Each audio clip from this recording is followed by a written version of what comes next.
Dahlia says, or asks, is there a maximum number of eggs per day? I mean, depends on what you're trying to accomplish. First of all, yeah, there probably is a maximum number, but that number may be different for different people. I would just simply say, Dahlia, that if you're eating more than 2 or 3 eggs a day, you probably want to look at diversifying your diet a little bit better, and also remember that eggs are one of the top 8 allergens, and oftentimes eggs can be a trigger for some people's inflammation. That's not to say they are for you, but you just want to know that information. What should free-range poultry be fed for their meat to be healthy, or for them to be healthy for us to eat? Honestly, free-range poultry eats insects, they eat bugs, they eat worms, they eat grass. And they'll also, depending on the farmer, they'll eat a little bit of grain. They may eat a little bit of flax.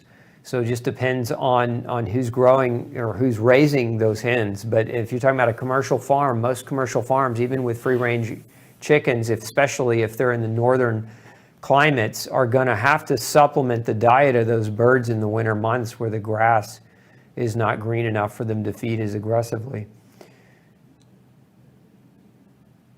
Let's see, question about carnivore. Severe constipation on carnivore diet, nothing works. It's because probably the carnivore diet's not the right move for you. You may be just getting overall too much meat. Meat can be very hard on the stomach acid, so if you're not producing adequate stomach acid to break all that meat down, you can start getting backed up. That meat will constipate you and it will rot inside of you, creating other kinds of problems. So if you're on that carnivore diet, you might consider, we have something called ultra acid, and it's a mixture of betaine hydrochloride and some other digestives that help you break that meat down a little bit more effectively. But I don't really recommend the carnivore diet indefinitely. Some people use it in the short term to feel better, but I don't recommend it. For most people, it's not a balanced diet. And again, it also depends on how they embark upon a carnivore diet, because a lot of people just eat the meat, but they don't go with the organ meats and some of the other more nutrient-dense selections. What can I do for loose skin after losing 32 kilos in 1 year? Wow, congratulations. That's fantastic that you lost that much in the year. Time, your body's going to, some of that loose skin, your body's not going to resorb. That's one of the things about being overweight and then losing the weight, is you will have loose skin. Now, some people get with a surgeon to have surgical removal of that loose skin, and I would say that just is that's a personal decision that you may want to make. Let's see here. How do you find the calorie count of things like fresh vegetables and fruit, etc.? That's a good one. So one, you can buy what's called a nutritional almanac, and you can find these at local bookstores. You can actually probably even download them digitally nowadays. But a nutritional almanac will list the caloric value of different select foods, including the different fruits and vegetables. They also make applications you can download to your phone. One of them is called MyFitnessPal, put out by the company Under Armour, and that app allows you to punch in your food or to type in your food and how much food you're eating, and then it will give you back a carb, fat, protein analysis, caloric analysis of that food as well. Let's see, scroll down on that right side. Okay. So is LATA diabetes a nutritional deficiency? No, it's not a nutritional deficiency. In my experience, it's an autoimmune problem. And one of the biggest factors I've seen in that type of diabetes is you got to go grain-free. Grain and dairy-free both. I've not yet seen a person diagnosed with that condition that didn't benefit from going gluten, grain, and dairy-free. If you do that, though, make sure you're doing that under the supervision of your doc, because you're going to really want to watch your insulin level, because when you start changing your diet, you're going to find that your need for insulin dramatically reduces. So just be aware that can happen.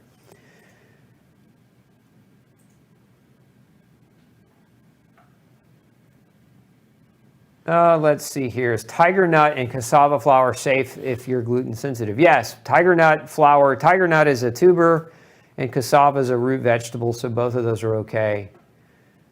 Question on what is vitamin C? What is the Detox? So you're asking about my product, my actual formulation of vitamin C. We actually use a wild African potato to produce Detox C. So it does not contain any citrus and it does not contain any corn, which is what most vitamin C products are made out of, is corn. As far as vitamin C and high oxalate levels, look, you don't want to mega dose vitamin C if you struggle with oxalate issues. So if your oxalate levels are super high and you have chronic kidney stones, I would say you would probably want to stick to 1 gram or less of vitamin C in a day. I wouldn't go any higher than that, just again, because of the potentially increased risk for developing an oxalate kidney stone. Let's scroll down on the right side.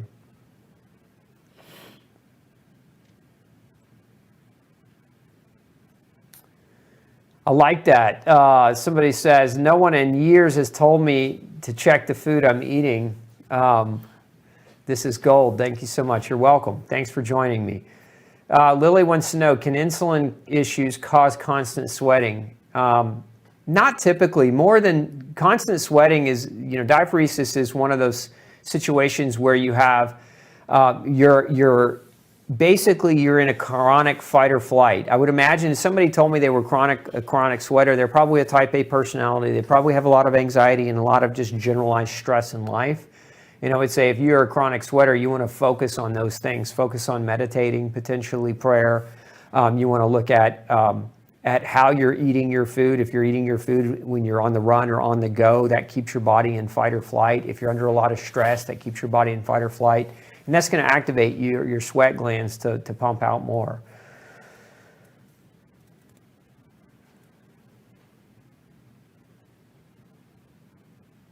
Let's see.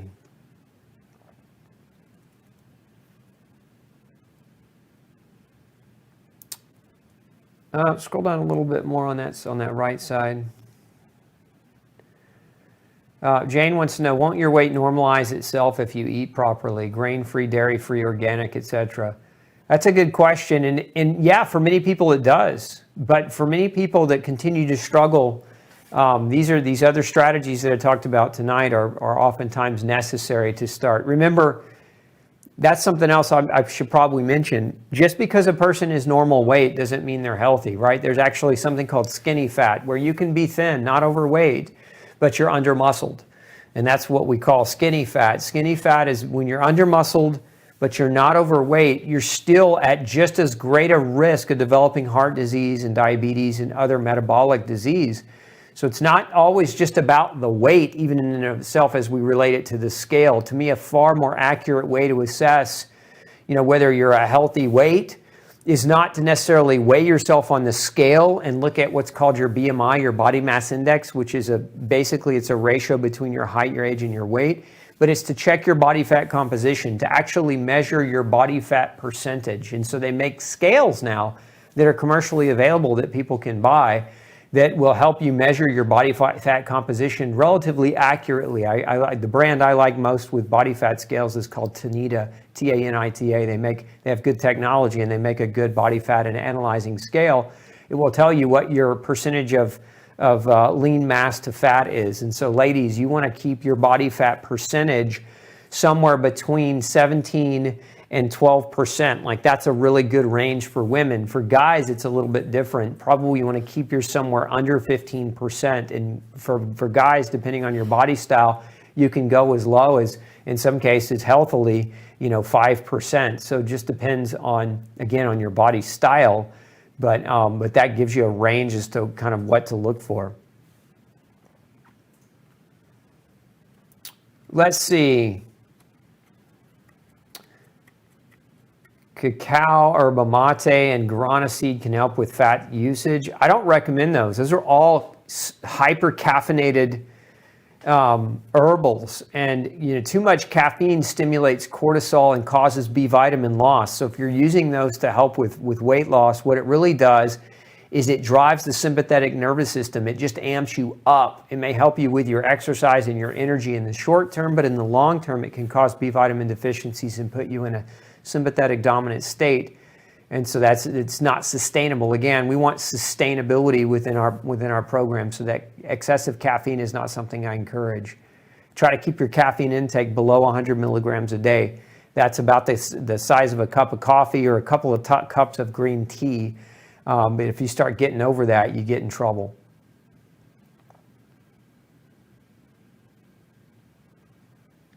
So Stephen says, I'm 18 and a half stone, or from 18 and a half stone to 10 and a half in 2 years. Am now grain-free, vegan, and no nightshades. It's lots of lentils and beans and coconut milk, which makes lots of wind. What can I do apart from air spray? You may be overdoing it, and I would just question, Stephen, in whether or not you should be or shouldn't be on a vegan diet. Sometimes people that go vegan shouldn't be on a vegan diet. They actually should have some meat, maybe not as much as the big 12-ounce steak at every meal, but fish would be an example, or some other complete proteins to reduce your dependency upon lentils and beans to get proteins, because it is the lentils and beans that generate a lot of gas. Now, if you're dead set on the vegan diet and you're going to consume a lot of lentils and beans, add lemon juice when you cook your lemon juice when you cook your lentils and beans. It will reduce the quantity of gas and flatulence you have. The other way is to prepare the lentils and beans in a pressure cooker and really pressurize them down, and that will reduce, again, some of the potential for gas. The best test to check hormones, Dutch or blood? There's not one, Rukshana. I would say the Dutch test in and of itself has its own, in my opinion, some of its own problems. I like salivary measurements combined with blood measurements when I'm looking at a person's hormone levels to see if they fall short. So it just depends on the hormone that we're talking about as well, because again, there's estrogen, there's progesterone, there's testosterone, there's insulin, there's cortisol, there's DHEA, there's thyroid hormones. So there's a lot of different kinds of hormones that should be evaluated if you're trying to get a comprehensive relay on how your hormones are interacting. Okay, let's scroll down a little bit there.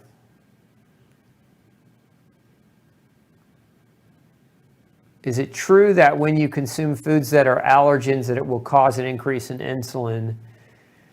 It is true.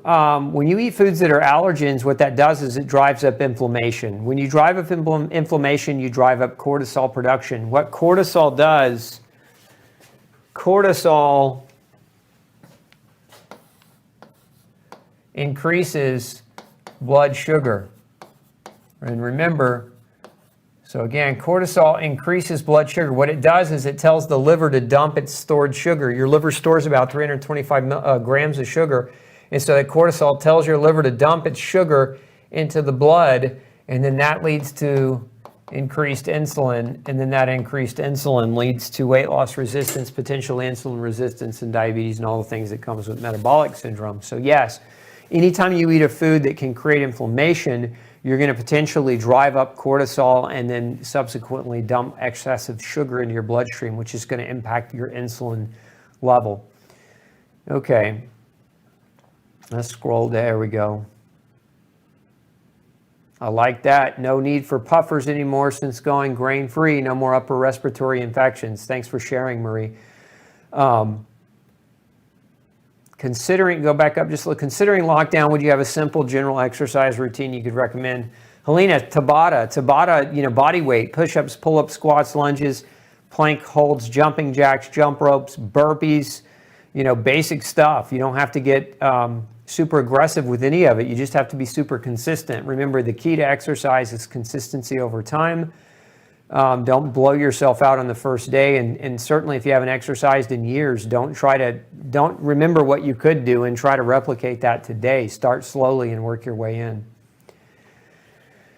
Donnie's asking, I assume you mean about exercise. If you have osteoporosis, then you should be exercising and doing that Tabata, even if you've got osteoporosis, even if you've got an L4 fracture, I should say a previous L4 fracture that's healed. You should be exercising, because the way to gain bone density is through weight-bearing activity. Remember, weight-bearing activity increases bone density. It's called Wolff's Law. Wolff was a physiologist, so we named the law after him. But bone grows based on pressure. The pressure comes from the resistance activity and the resistance training. So Tola says, I got gout 1 year after keto. I never had gout before in my life. Now I have pain in both toes, but not severe. again, this is kind of goes back to what I've been saying all along. I'm not opposed to a keto diet. I'm not opposed to a carnivore diet. I'm opposed to those diets long term. You can use those diets as a tool to detoxify from what I would call for most people is carbohydrate toxicity. But if you stay there too long, you can actually start moving in the wrong direction. And one of the things that heavy meat and much of your ketogenic based foods can be rich in uric acids, especially if your keto diet is heavy dairy and heavy meat. That uric acid buildup, uric acid will form a type of birefringent crystal that basically gets lodged into your joints and starts, like little mini sandpaper, just starts cutting you. So yeah, gout can certainly develop. Let's see here. Nancy asked if we could do a video on exercise. Nancy, we got all kinds of exercise plans this year, so just keep tuning in. We're doing all kinds of things this year on exercise that we've got in the slate. Is there a set date for the Glutenology Masterclass yet? So those of you who haven't signed up, let's put that link up. So those of you who are maybe haven't heard about it, we've got a 14-hour masterclass on going gluten-free. It's 100% free to anyone who registers for the class. And we've got it tentatively. It's a couple of weeks. It may be 2, it may be 3. We're working out a final few kinks and editing a few videos, just a few minor changes that have to be made before it's polished and ready to go. So it'll either come your way in mid to the last week of February. So just keep your calendar open for that time frame. Okay, let's see. Can you lose weight after menopause in spite of the hormones being off? Absolutely. Absolutely. Where I see women in menopause struggle with weight loss is the consistency in sleep and their consistency in exercise. Like those are the two big areas that I see women fail. They're not consistent with their exercise. They're not consistent with their sleep pattern. And so their hormones don't ever fully re-regulate, even though they may be eating perfectly well. They may be, their diet may be super dialed in. That sleep and exercise consistency has to be there. Audrey says, you looked so serious reading these questions. Relax. You're right, Audrey. I probably need to relax, but when I'm talking about nutrition, I'm intense, and that's just the way I am. So hopefully you guys can appreciate that. Let's see here. I love this. So thank you, Dr. Osborne. I'm a retired clinical pediatrician. You're great. I have kept learning about your lecture for 10 years ago on YouTube from Japan. Love that. I love that we're reaching Japan with the no grain, no pain message. Hashtag save 100 million lives. When we can affect doctors, we can affect more lives. No, Carolina asked if my Detox C is a nightshade. No, it's not classified as a nightshade. Let's see, guys. I think the questions are just countless here. We just don't have time. I think we're already 15 minutes over. So I'm going to have to call it a wrap. Look, we're going to be back next week. Make sure if I didn't get to your question, send those questions to us at glutenology@gmail.com. We're open. We want to know what questions you have. Remember, I'm here to serve you. I'm here to help you. And so send those questions, forward them on over as well. If you've got ideas that you'd like to see for upcoming shows, forward those over to glutenology@gmail.com. And make sure, again, that you sign up for our upcoming Glutenology Master Class. You can sign up for that at glutenfreesociety.org/masterclass. All you have to do is put your name and email there, and we'll give you updates, and we'll make sure you have full access to the class once it goes live here in a few weeks. This is Dr. Osborne with the Pick Dr. Osborne Brain Show, wishing you excellent health. We'll see you next Monday night for another great episode. Take care. Hey, if you've got a functional medicine or health question that you'd like me to answer for you, make sure you send me an email, glutenology@gmail.com, and we'll do our best to create a video answer just for you. Have a great day.